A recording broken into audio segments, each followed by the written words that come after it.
A seguir, Hora da Notícia.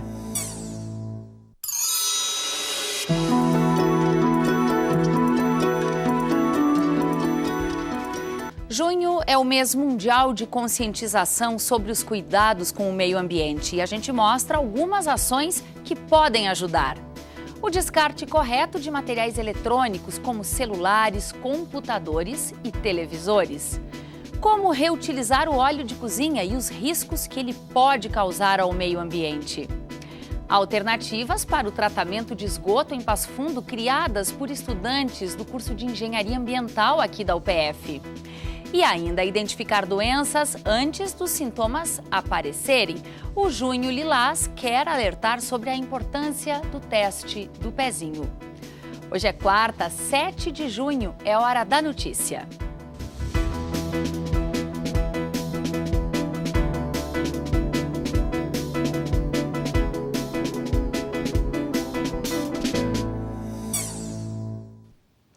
Com o avanço da tecnologia e a modernização, equipamentos como celular, computador, televisão acabam saindo de linha mais fácil, criando nas pessoas uma vontade ou uma necessidade de troca.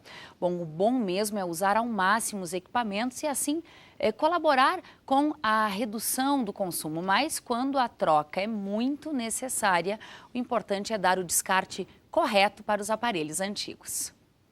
Chegando na loja, numa manhã chuvosa, observei um equipamento largado do lado do container.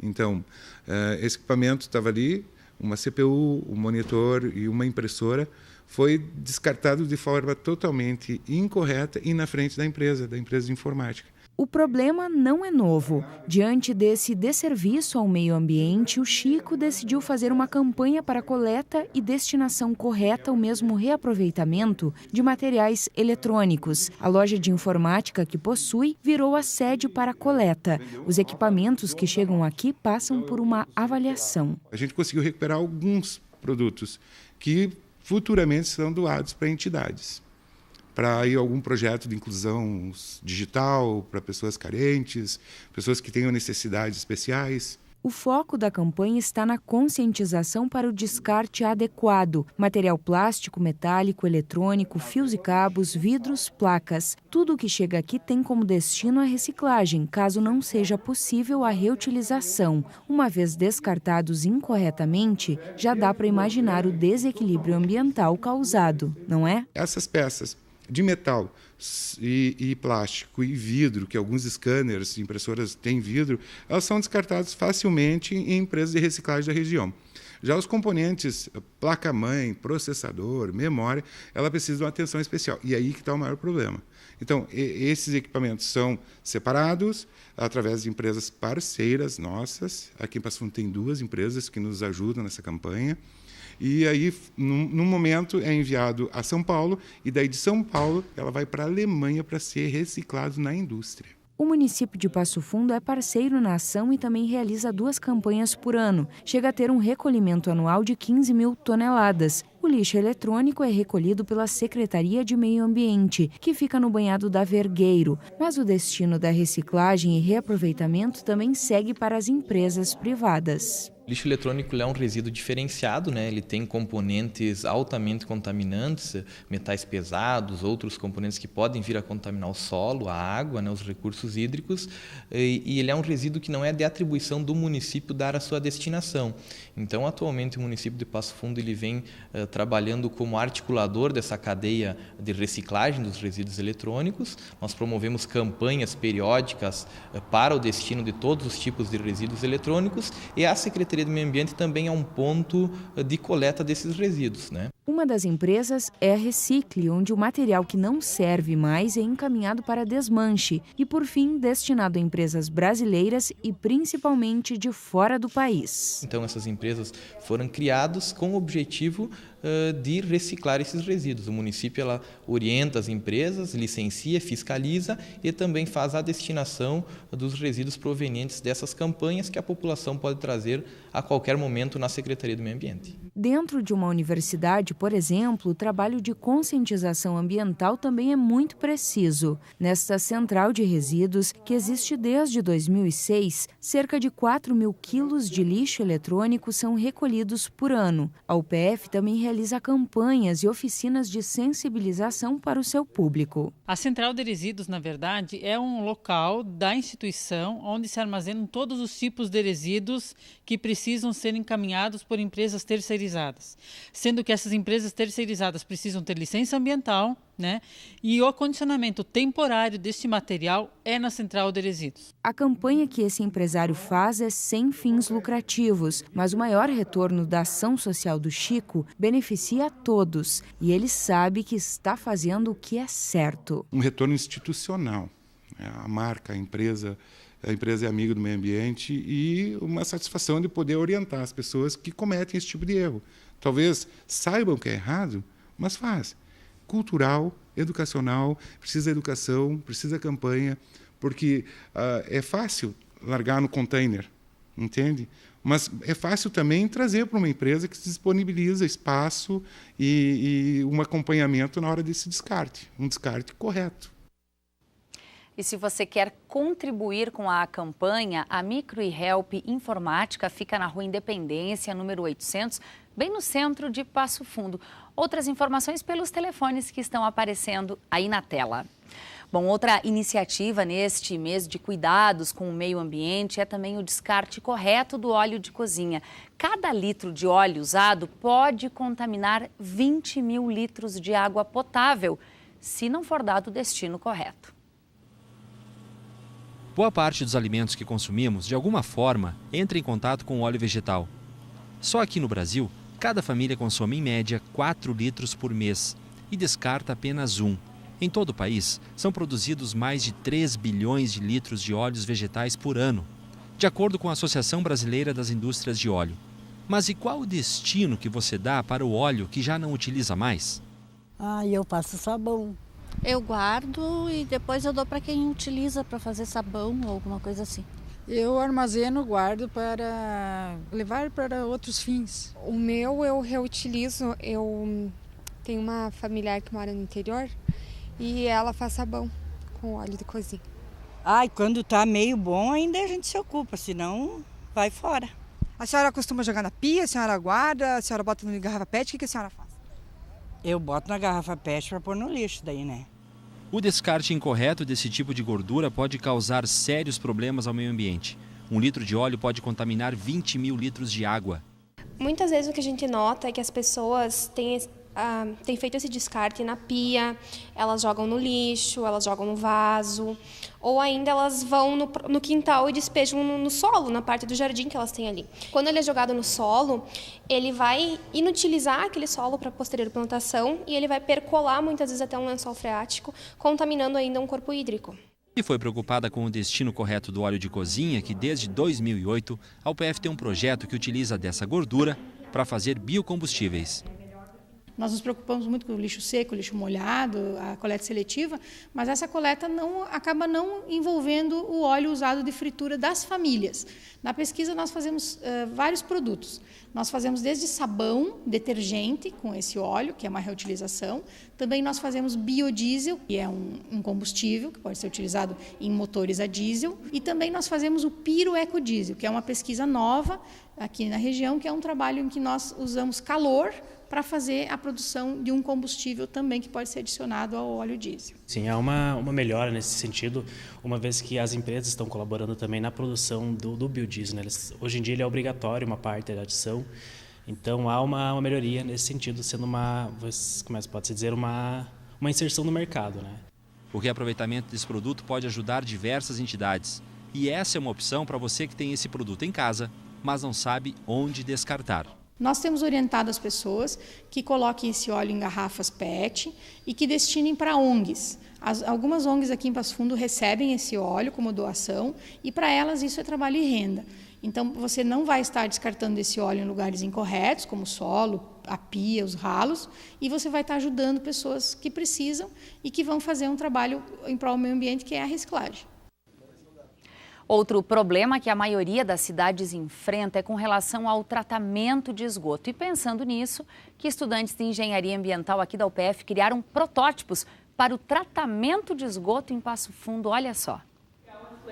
O trabalho começou ainda no semestre passado, quando os alunos colocaram seus protótipos no papel. Daí em diante, foi a vez de transformar a teoria em prática. E para isso acontecer, eles foram desafiados a só usar materiais reciclados. Essa é a segunda edição da Feira de Protótipos de Tratamento de Esgoto. Nesse ano, 3 equipes apresentaram os seus projetos. A feira acontece uma vez a cada semestre através do curso de Engenharia Ambiental aqui da UPF. O Centro de Ensino Médio Integrado, UPF, está com inscrições abertas para os cursos técnicos. Olha, as áreas são alimentos, eletrotécnica, enfermagem, mecânica, radiologia e segurança do trabalho. Nosso convidado aqui no estúdio é o diretor do Integrado UPF, professor Johnir Dal Bosco. Sempre muito bem-vindo ao UPF TV. Obrigada por aceitar o nosso convite. A gente que agradece.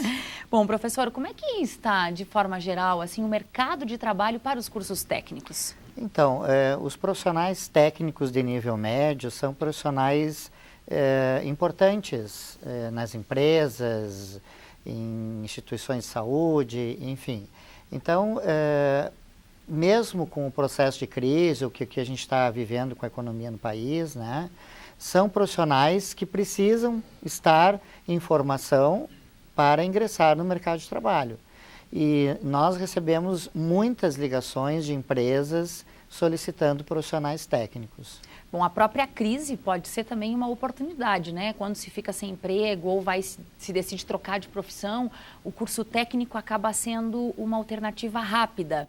É mais rápido, metade da duração, na maioria dos casos, do que um curso de graduação. Então, com certeza, né? São 2 anos a duração do curso técnico. Obviamente, ele entra no mercado de trabalho mais precoce do que um curso de graduação. E, como eu falei anteriormente, de extrema importância nessas instituições. Ele é um profissional que ele não é substituído por um profissional graduado. É uma determinada necessidade da empresa. Exatamente. Ora, a empresa precisa de profissionais graduados, ora ela precisa de técnicos. Exatamente. Faz parte do mercado. Agora, o bacana, não é, professor Johnir, é que são cursos técnicos, mas a estrutura desses cursos é de uma graduação, é de universidade. Então, eu costumo dar um exemplo, né, nas minhas falas. Com certeza, toda a infraestrutura que está à disposição na graduação, na pós-graduação, está disponível aos alunos do integrado, seja no ensino médio ou na educação profissional. Mas, por exemplo, não há uma escola em Passo Fundo para cursos da área da saúde que disponibiliza seus alunos, um exemplo, uma morfologia. Então, os nossos alunos têm aula no laboratório de morfologia, no componente de anatomia, por exemplo. Né? Perfeito. Entre outros cenários disponíveis. Bom, cerca de 70% dos alunos da graduação aqui da UPF, 72% é o número exato, tem algum tipo de auxílio, bolsa, financiamento. O mesmo pode acontecer, professor, com os cursos técnicos? Se consegue bolsa também ou algum programa de crédito? Bem, nós já estamos com 2 editais que a Fundação editou no site da escola, na página do Integrado. Um sobre o Programa Emergencial de Crédito, pré-aprovado, ou seja, o aluno, o candidato pode solicitar esse programa na inscrição e no dia da matrícula ele já pode ter, então, o desconto de 50%. Ele é um crédito interno da instituição, né, Programa Emergencial de Crédito, obviamente que precisa estar adequado a algumas a legislações e regras, critérios, enfim, e documentos que serão entregues posteriormente. Mas na matrícula já poderá ter esse crédito de 50%. Então, esta é uma possibilidade. A outra possibilidade que nós estamos ofertando para cada curso que nós estamos oferecendo agora, 20% da quantidade de alunos matriculados, bolsa de 100%, né? Que é da questão da bolsa de gratuidade, né? Da educação básica. Então, é mais um incentivo. Exatamente. Amanhã e sexta tem a primeira mostra dos trabalhos dos alunos do curso técnico. Então, nós estamos na primeira mostra da educação profissional e no ensino médio a gente está um pouco mais na frente. Esse ano é o 5º ano. E no dia 8 e no dia 9 nós temos no turno da noite, então, no hall do integrado, os trabalhos que foram elaborados, produzidos ao longo do semestre para ser apresentado a toda a comunidade do integrado e as escolas que gostariam de nos visitar. Nossa casa está aberta. Tá certo. Professor, bem rapidinho, só para a gente encerrar, noite de cinema hoje para vocês do integrado, porque uma das atividades mais importantes e que envolve o aluno do início ao fim nesse processo é o festival de cinema tradicional que vocês promovem. É o ensinar e o aprender junto, né? Professores, alunos, famílias, porque o festival de cinema ele não envolve só o professor e aluno, ele envolve a família. A gente até está acompanhando, professor, imagens de ontem à noite, né? Imagens da primeira noite de exibição destes curtas. Hoje tem a segunda noite, premiação. É uma noite de Oscar, digamos assim. Eu costumo brincar que é uma noite de estrelas. Eles são as estrelas. Ontem foi o 2º ano e hoje é o 3º ano. São 156 alunos envolvidos no Festival de Cinema. São 10 anos que nós estamos promovendo esse evento e uma ideia que surgiu a princípio de um componente curricular de literatura pela professora Nara e que hoje envolve toda a área das linguagens. Que bacana. Professor, muito obrigada pelas informações. Sucesso nessa segunda noite aí de cinema, do Festival de Cinema e também com os cursos técnicos. Obrigada. Nós que agradecemos. Bom, identificar doenças antes dos sintomas aparecerem. Depois do intervalo a gente fala sobre a importância do teste do pezinho. Nós já voltamos.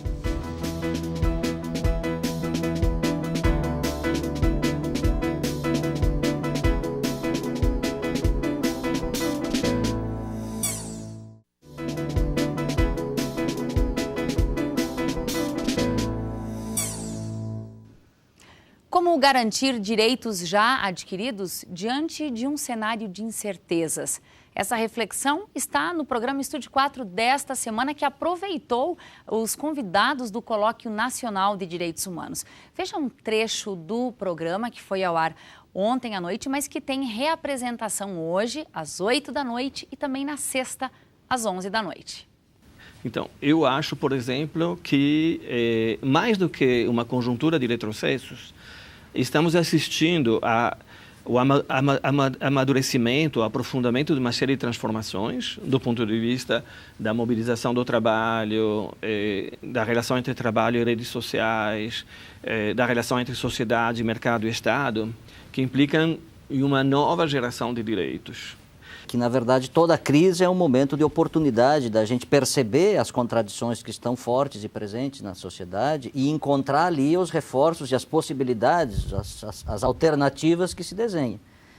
Mesmo que, às vezes, se desenhem muito ainda incipientes ou que ainda precisem muito caminho para ser construídas. Então, uma palavra forte que a gente tem usado mais do que retrocesso no colóquio é a palavra resistência. Por mais que a gente não possa ter obtido muitos direitos ou conquistado muitos direitos, existem direitos que foram conquistados com um esforço enorme da sociedade brasileira. E eu me reporto mais especificamente à questão dos professores, né?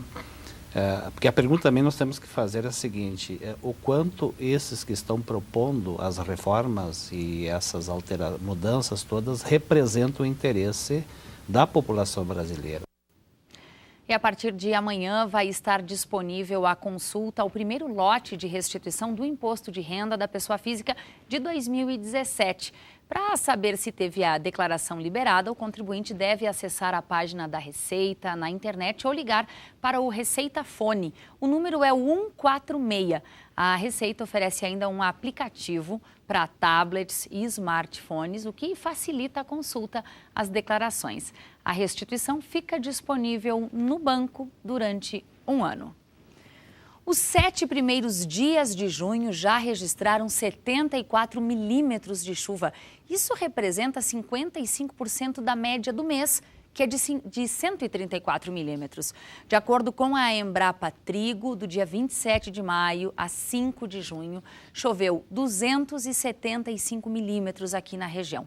Em 9 dias, a média foi de 30 milímetros de chuva por dia.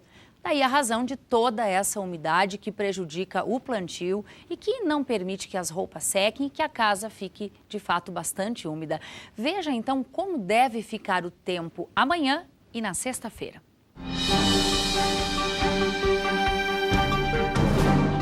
A previsão do tempo para quinta-feira é pancadas de chuva, por vezes forte, com trovoadas e rajadas de vento fracas e também moderadas. Há risco de temporal na noite de quarta até a madrugada de quinta-feira. Temperatura de 11 graus e a máxima que chega a 19. Na sexta, o dia amanhece com garoa fina e formação de nevoeiro. À tarde, o céu fica parcialmente nublado. O tempo firme dá lugar à queda brusca na temperatura. A chuva deve retornar só na metade da próxima semana. Para a sexta-feira, mínima de 4 graus, máxima de 11. Mesmo com a prorrogação da campanha de vacinação contra a gripe, os grupos prioritários ainda não atingiram a meta em Passo Fundo. Há 13 dias do fim da campanha, mais de 3 mil doses da vacina ainda estão disponíveis na cidade. De acordo com o Núcleo de Vigilância Epidemiológica do município, dos grupos prioritários, apenas os idosos alcançaram a meta. Não existe previsão do recebimento de novas doses e nem de outra prorrogação da campanha. Por isso é importante que as pessoas busquem os locais para vacinação. O tema que nós vamos falar agora, nos próximos minutos, ainda é um tabu. Mas especialistas defendem que é preciso discutir, falar sobre o assunto. Falar sobre aquele pensamento, alguns dizem assim, vamos deixar quieto, é melhor não falar. Isso tudo não cabe mais para os dias de hoje. Suicídio é o assunto do projeto O que a Filosofia tem a dizer sobre.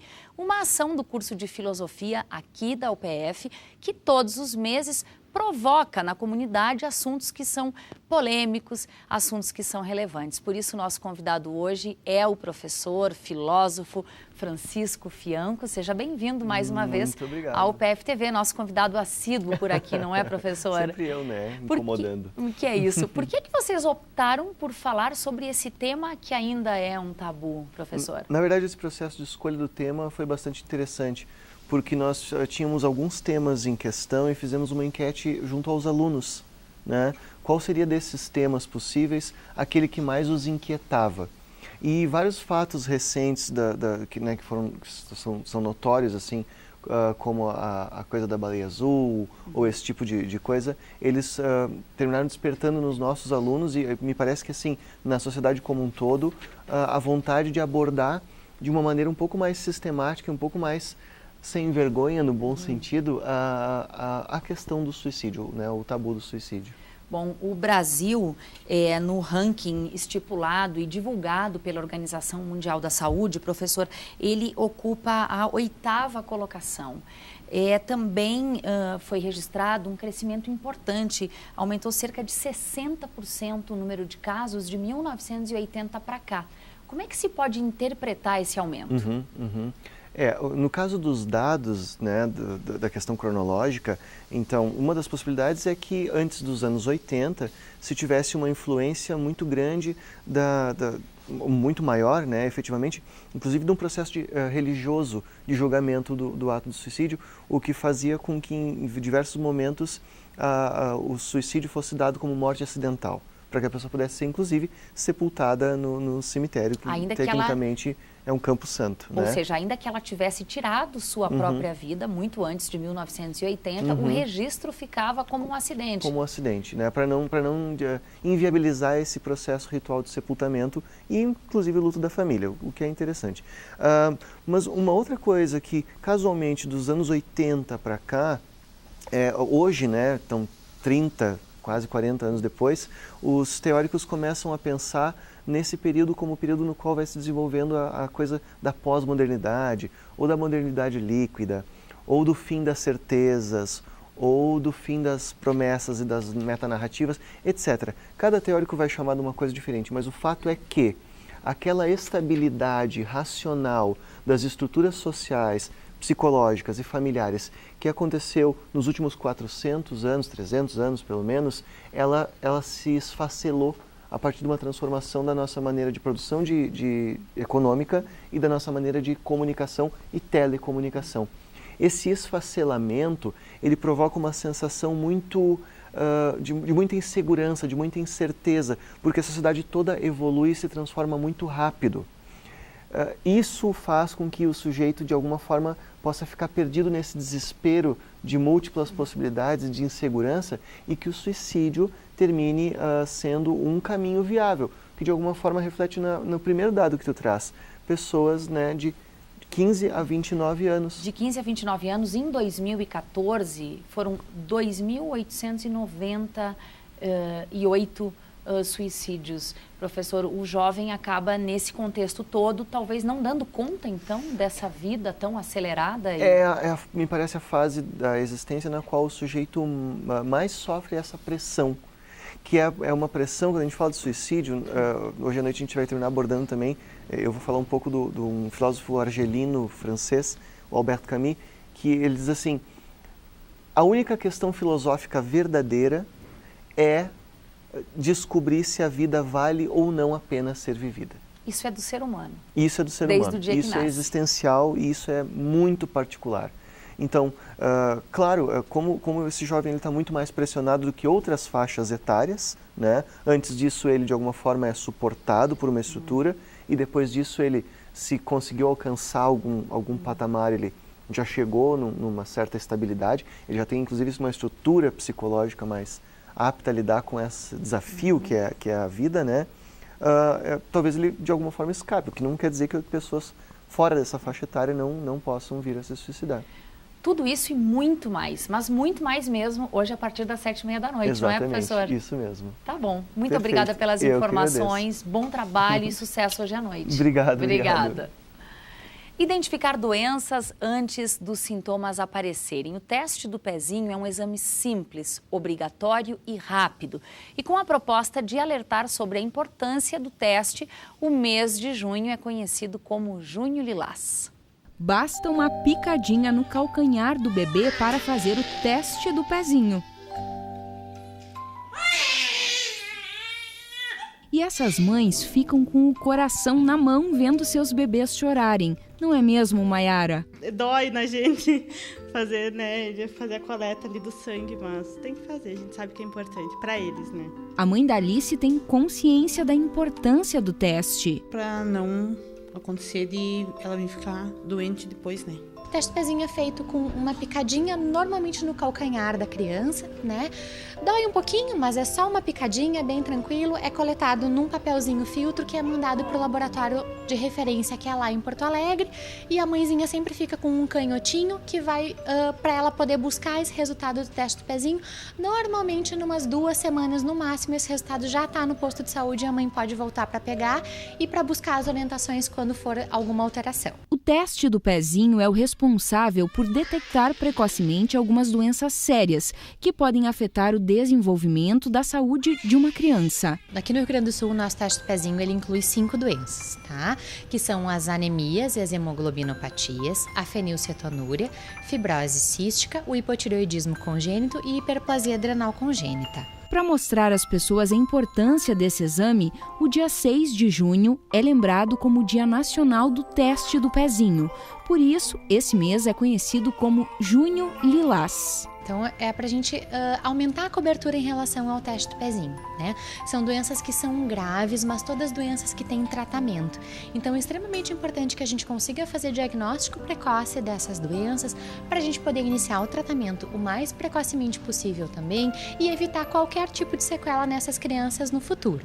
Então, se você vai ser mamãe, lembre-se, o exame é obrigatório e de graça. Então, o posto de saúde mais próximo da casa de qualquer mãe. O importante é que o teste do pezinho seja coletado entre o 3º e o 7º dia de vida.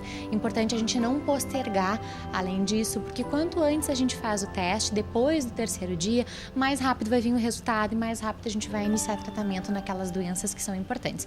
Então, assim, após a alta da maternidade, procurar o posto de saúde mais próximo da sua casa para já fazer o teste do pezinho.